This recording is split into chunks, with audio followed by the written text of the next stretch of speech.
We end the show with a look at one of the more controversial solutions to climate change, geoengineering, sometimes called climate manipulation.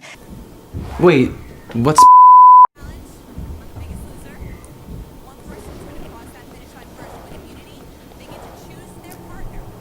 Please just tell me. Where have you been living, under a stupid rock?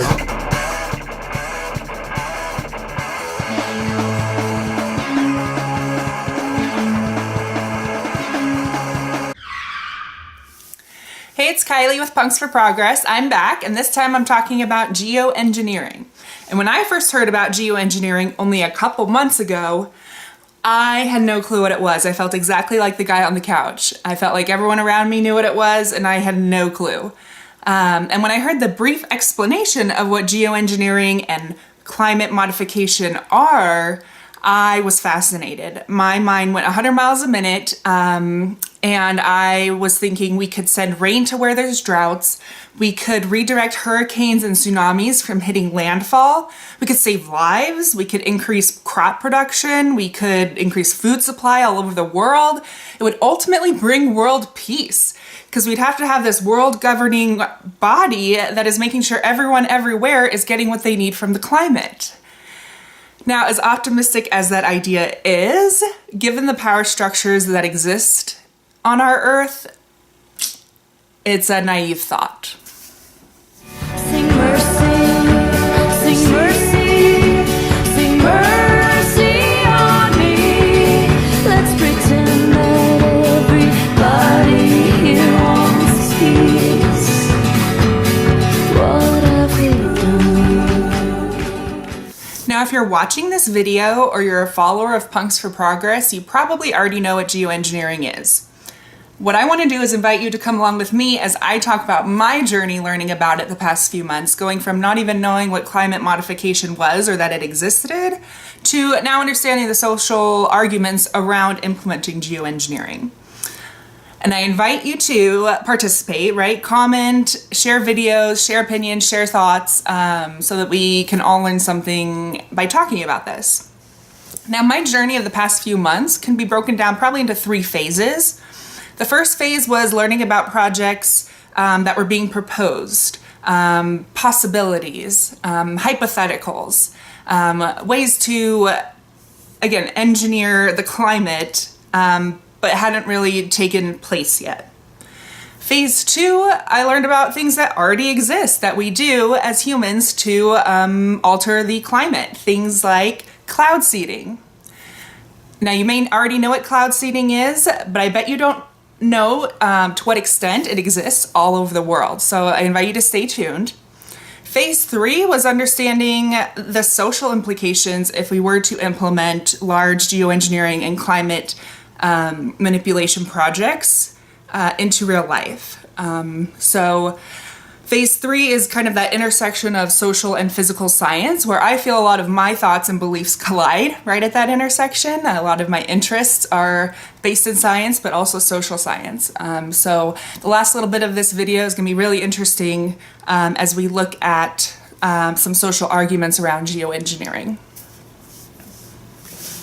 So the basic definition of geoengineering is the deliberate large-scale manipulation of an environmental process that affects the Earth's climate in an attempt to counteract the effects of global warming. Now, before I could understand a lot of these proposed projects of counteracting global warming, I had to remind myself about the greenhouse effect and greenhouse gases. So let me do the same for you. The Earth is very far away from the sun. It would be too cold to live here if it was just the Earth on its own, this far away from the sun. Luckily, we have something called the atmosphere, and it does something called the greenhouse effect, which is trapping in heat and warmth and the sun rays close to the Earth to keep it warm enough in order for organisms to survive, in order for us to survive. So the greenhouse effect is a good thing. The greenhouse effect is possible because of greenhouse gases that occur naturally. The greenhouse gases being carbon dioxide, methane, and nitrous oxide. These are the molecules that float around in the atmosphere that lock in heat close to the Earth, and we need that in order to survive. Now, there's natural mechanisms in place to make sure these molecules are in balance. For example, we breathe out carbon dioxide, but trees breathe in carbon dioxide and breathe out oxygen. And we breathe in oxygen and breathe out carbon dioxide. So that's something, a natural mechanism used to balance the amount of carbon dioxide in the atmosphere. Now, when we do things like tear down large amounts of trees and forests, or excrete a lot of extra carbon dioxide into the atmosphere without leveling it somewhere else, we get an imbalance, and that's what's going on today. We have an influx, we have too much of the greenhouse gases, and that greenhouse effect is too strong. It's getting too warm close to the Earth, thus global warming, and thus all the debate about it getting warmer and it affecting all these different weather systems all over the planet. Again last night I had that strange dream where everything was exactly how it seemed. No concerns about the world getting warmer. People thought that they were just being rewarded for treating others as they'd like to be treated.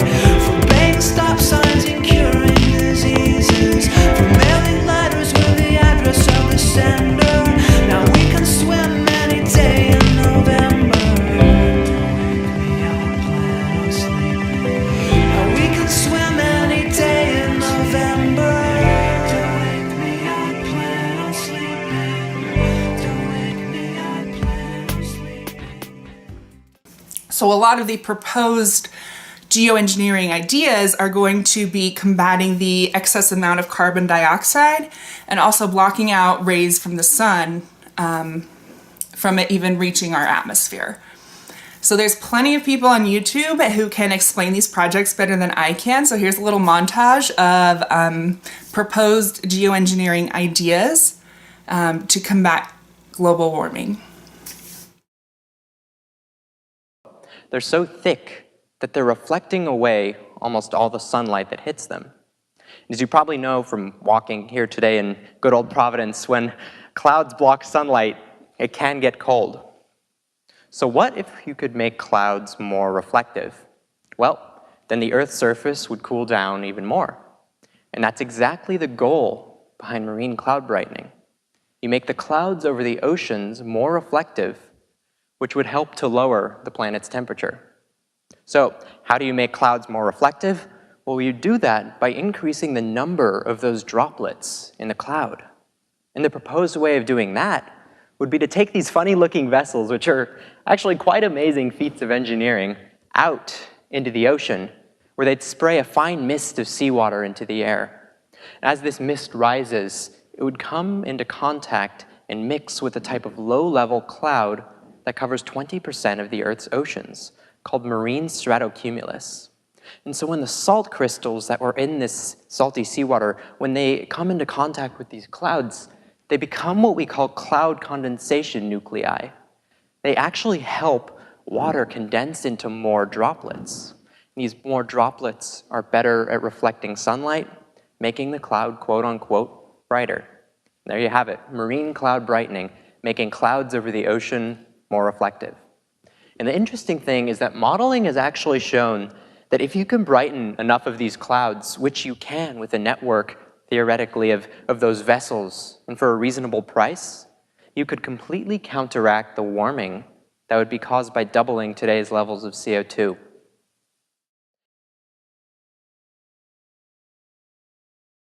You could put fine particles, say sulfuric acid particles, sulfates, into the upper atmosphere, the stratosphere, where they'd reflect away sunlight and cool the planet. And I know for certain that that will work. Not that there aren't side effects, but I know for certain it will work. And the reason is it's been done.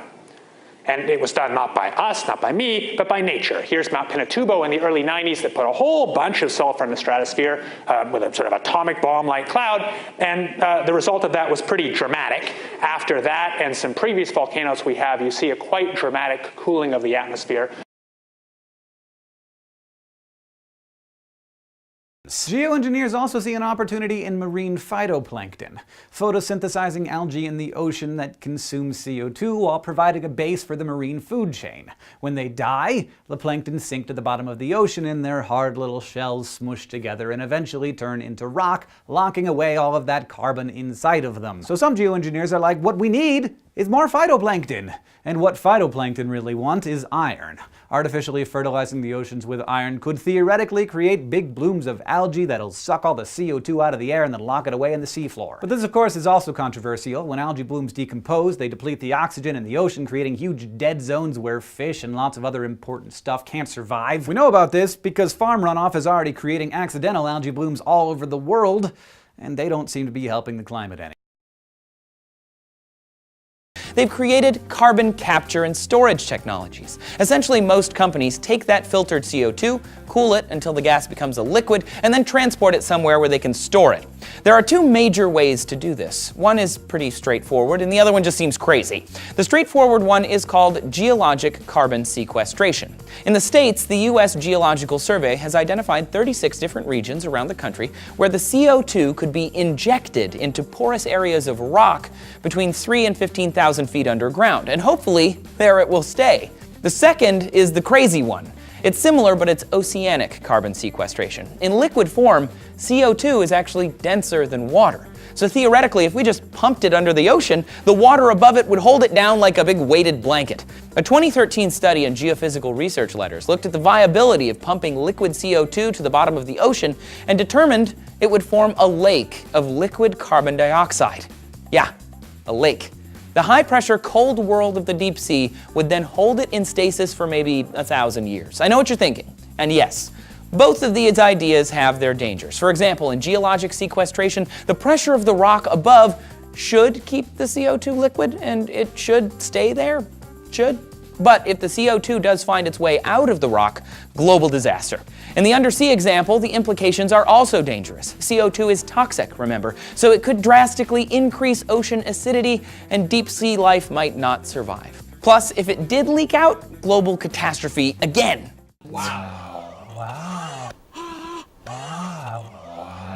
Super cool, right? You can see how these projects and hypotheticals feed the scientific brain with all these mind experiments and brain games of all these potential ways to counteract global warming. Now, I understand that these sound fabulous on paper, but in real life, the risks far outweigh the benefits if we were to implement a large-scale experiment. Obviously, we only have one planet to work with, so we can't really go wrong.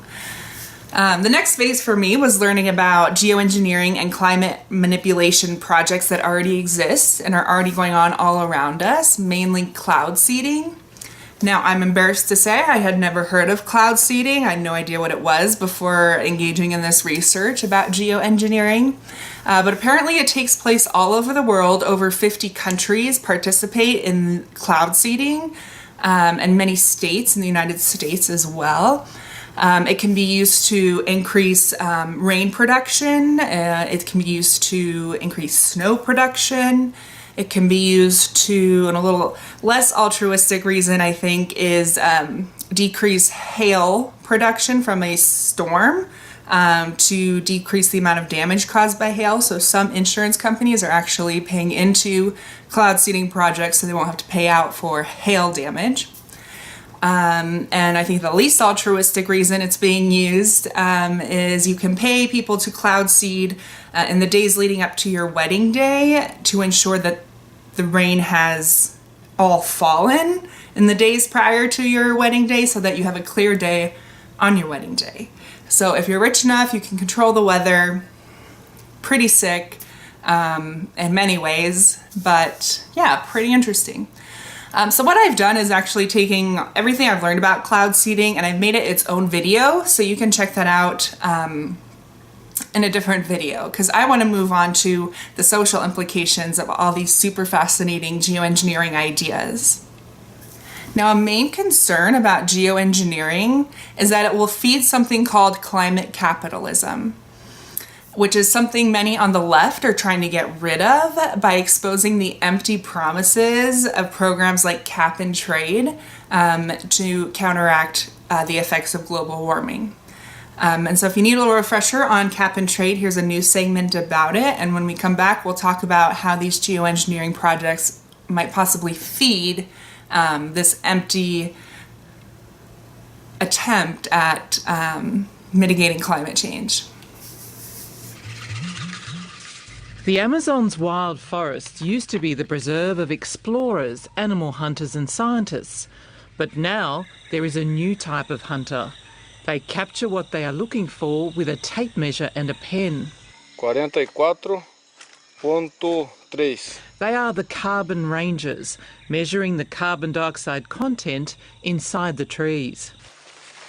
Mark Shapiro is the senior correspondent for the Center of Investigative Reporting in California. So how much carbon would you think is in this tree right here? How much carbon? I think it probably contains between 90 to 100 kilos of carbon. Ricardo Darbrites is in charge of the carbon counting here. The measurements he is recording are being followed around the world by financial institutions such as Goldman Sachs and Citibank, who are in the market to buy and sell the carbon. And if carbon is basically selling on the market, what does it cost now? About $10 a ton? Yes. So, so basically, this tree is worth $1. $1 in the carbon market. Yes. So who owns the carbon in this particular tree? The credits from this tree belong to General Motors.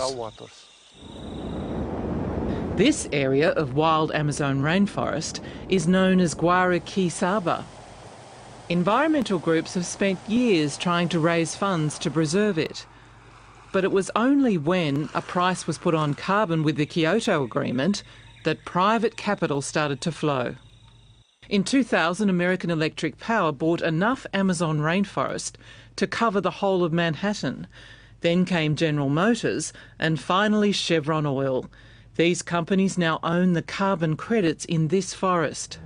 Under the Kyoto Agreement, the cheapest way for companies to meet their emissions reductions targets is to buy offsets such as forests that soak up carbon dioxide.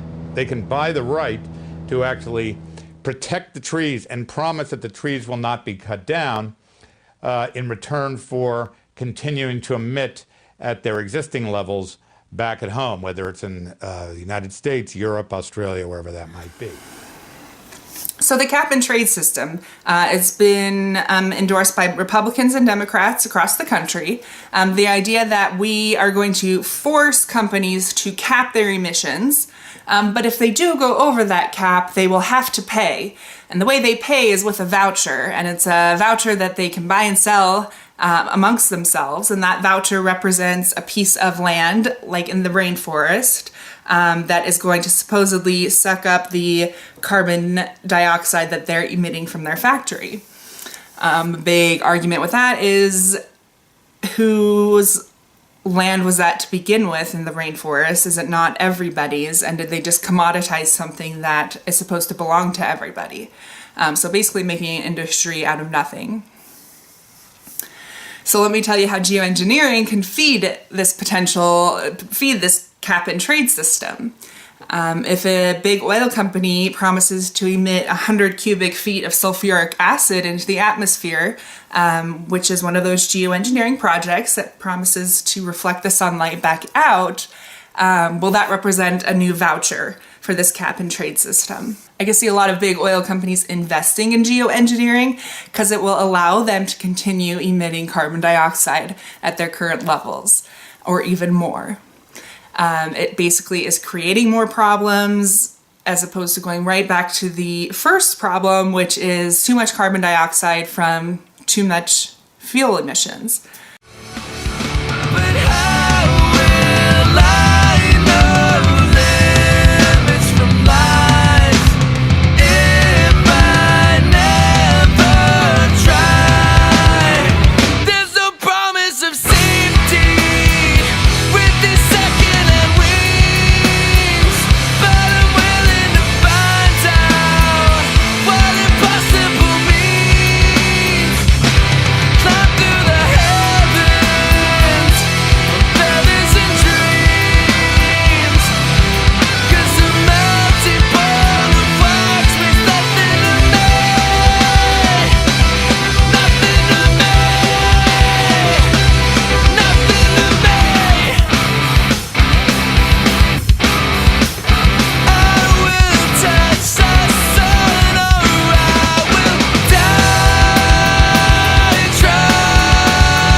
So lastly, we're gonna actually watch a few snippets from that episode of Democracy Now! Where Amy Goodman is talking about geoengineering and also climate change and a lot of policies that are supposedly helping us but are not socially conscious at all. She had a great episode back in September about it. So we're gonna watch some snippets from it. Democracy Now!, democracynow.org, The War and Peace Report. I'm Amy Goodman. We're broadcasting from San Francisco, the site of the Global Climate Action Summit organized by California Governor Jerry Brown. But the opening of the summit Thursday was disrupted as Indigenous and climate justice activists blocked the main entrance to the summit. Democracy Now! Was there in the streets.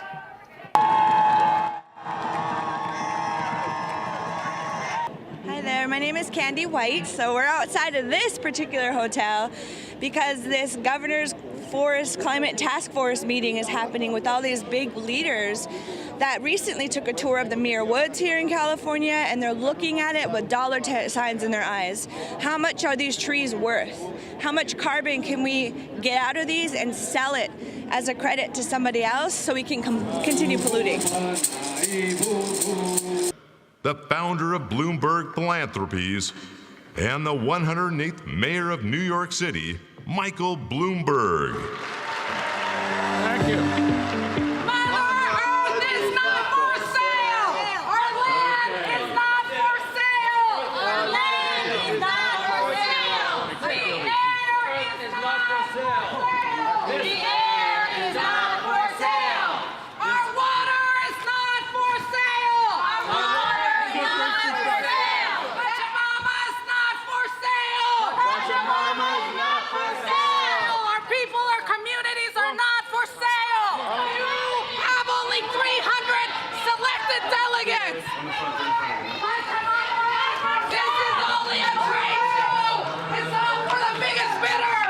Only in America could you have environmentalists protesting an environmental conference.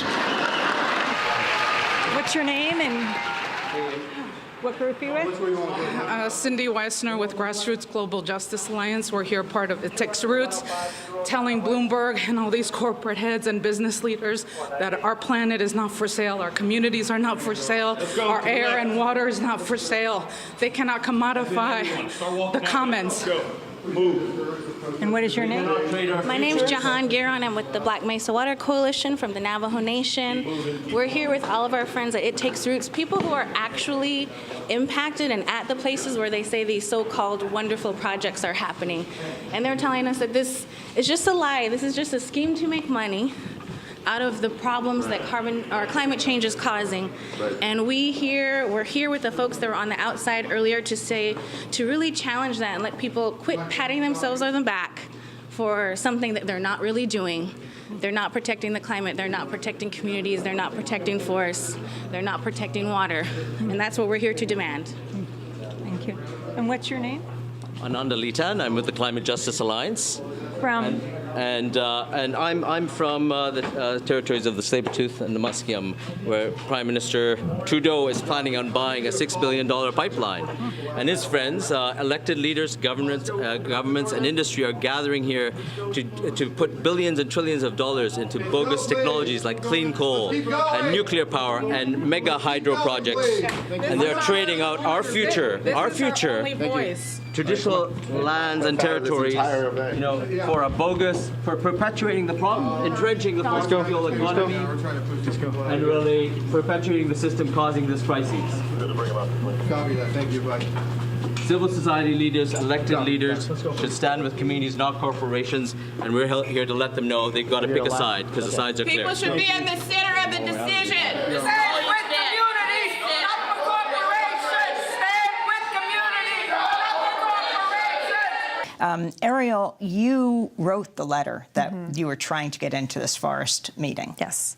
So we worked with Seriaku, the Huniqui representatives. Seriaku of Ecuador. Seriaku of Ecuador, the Huniqui of Brazil, and representatives from Mexico as well as representatives from Canada to come together and draft this letter. And the reason why is we're seeing governors and so-called climate leaders meeting to talk about commodifying our lands and territories and commodifying what we call house the sacred. These forests and these ecosystems that they're looking to create and demarcate as carbon offsets are our homes. And they're not just our homes. Like, I come from Treaty 8 territory, Northern Alberta, Canada, downstream from the tar sands, and I have a vested interest in protecting our forests. And in order to do that, we have to protect the forests of all of our people. Yeah. And so, you know, this is a big thing. It's not just about challenging these capitalist systems. It's really addressing the fact that climate change is a serious threat for everybody, and we should be addressing it. But the problem is that these structures, these solutions, these false solutions based on capitalism and geoengineering and technology, fails to address the rights of Indigenous communities, which has led to a host of serious health concerns for our communities for centuries. Colonization has created a foundation where our communities are already in disrepair as far as our health, mentally, physically, and spiritually. And now we have extractive industries, and now we have corporations trying to buy our lands and territories and our knowledge systems as a way to, address the climate crisis. We don't want to be a part of these capitalist structures. We never had to be paid to protect our lands and territories, to preserve our culture and identities, and to protect the sacred. And now we're being bullied into being a part of these capitalist markets through cap and trade systems as a way to address the climate. And it does nothing, again, to address these systems of capitalism, colonialism that have put our communities in a state of disrepair for centuries. Cap and trade, as part of a comprehensive suite of policies, can help us to reduce the threat of climate change. What do you think, Ariel, could be the major modification of cap and trade, or would you say get rid of it altogether? I think it's a Ponzi scheme. I mean, I think it's a scam because we're not actually reducing emissions. All we're doing is we're trying to move market trends. We're moving market trends by making companies have to pay another fee in order to continue to pollute. We're not actually reducing emissions because these carbon sequestrations and offsets already exist. I think it's pretty easy to understand what geoengineering is. It's the intentional disruption of Earth's systems, either in the biosphere, the oceans, or the atmosphere, in order to supposedly, in this case, mitigate climate to some degree. The real issue here isn't about whether it works or whether it doesn't work or whether we need it or it's actually about what it represents as a social process in the moment that we're in trying to address the root causes of climate change. Every single guest you've had on the show so far today who comes from social movements, from Ariel, who mentioned geoengineering at the end of her piece, to all of the folks who were part of the action yesterday, all recognize that this kind of investment research is a signal to the world that these kinds of techno fixes are part of how we're going to address climate change. And it doesn't get at what are the root causes, which are we have to reduce emissions at the source. We need to restore control and democracy and sovereignty to communities. We need to respect the rights of Indigenous peoples and the rights of Mother Earth. We need to actually address reparations for the climate damage that's been done to this point, both in the global South. And we need to actually transition not from corporate solutions that are based in the same petrochemical industry that got us here, but to energy democracy solutions where communities have control over the decisions that affect their Professor energy future. Keith. So absolutely true that there's a crisis of democracy. Part of the reason we, citizens, haven't been able to get the kind of climate action we need is failures in our democracy that put too much power associated with fossil fuels that have blocked action. I couldn't agree more. And I've taken personal risks up to coming close to losing my job at University of Calgary when I called out oil companies for corruption at that university. So I've worked, in fact, on cutting emissions and opposing fossil fuels for decades. So the idea that somehow it's this dichotomy between it's all about democracy and we just need to focus on that and we should just do business as usual, make capitalism happy, that's just fuzzy thinking. So yes, there's a challenge in democracy. It's central. If we can't get broad collective agreement control from the people that allows us to force emissions cuts, we won't solve the problem. That's true. It's also true that even if we cut emissions to zero, even if we eliminate emissions, we actually don't solve the climate problem because the CO2 that we've put in there through industrial action, polluters over centuries, stays in the air for millennia. So there, in fact, are no magic bullet simple solutions to climate change. It's completely incorrect to say that solar geoengineering is a solution, but it's also incorrect to say that bringing emissions to zero is a solution, because we'll still have the climate change. At the foundation of the difference here is whether we understand this crisis as a crisis of social inequality and ecological erosion and the erosion of democracy, or whether we understand this crisis simply as about the concentration of carbon in the atmosphere. And for all the time and resources and energy that we spend actually focusing on these fantastical, magical thinking, as Naomi talks about in This Changes Everything, we are not spending our time dealing with the root causes of the crisis, which is what every other guest on your program today from our social movements has been talking about. And I think that's really the thing here. It's like we could be spending our time and energy actually talking about and focusing on the root causes of the crisis, as opposed to engaging in these deadly distractions about these fantastical ideas that we are going to do large-scale environmental modification of the planet.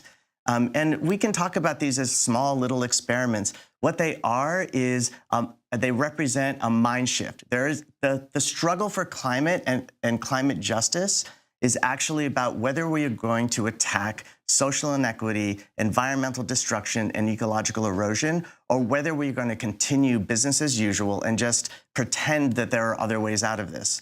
And quite frankly, I think urgency should not enable desperation. And I think it's easy to say, well, this is just one of many.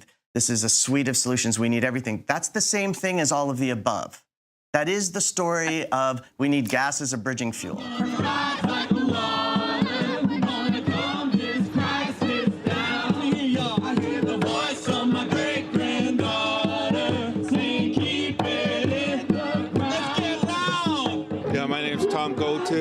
Indigenous Environmental Network, and I come from Minnesota. And why are you here in front of the Global Climate Action Summit?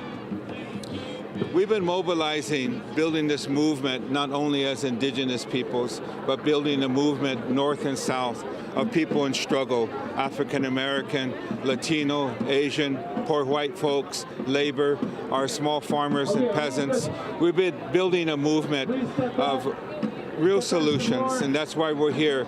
We're denouncing the link with what's going on in there by Jerry Brown, Michael Bloomberg, these corporations, and some of them are the major polluting corporations like Chevron, for an example, pushing a false agenda around privatization of air, privatization of trees, of the soil, called cap and trade, carbon offsets, market systems, carbon tax, carbon pricing.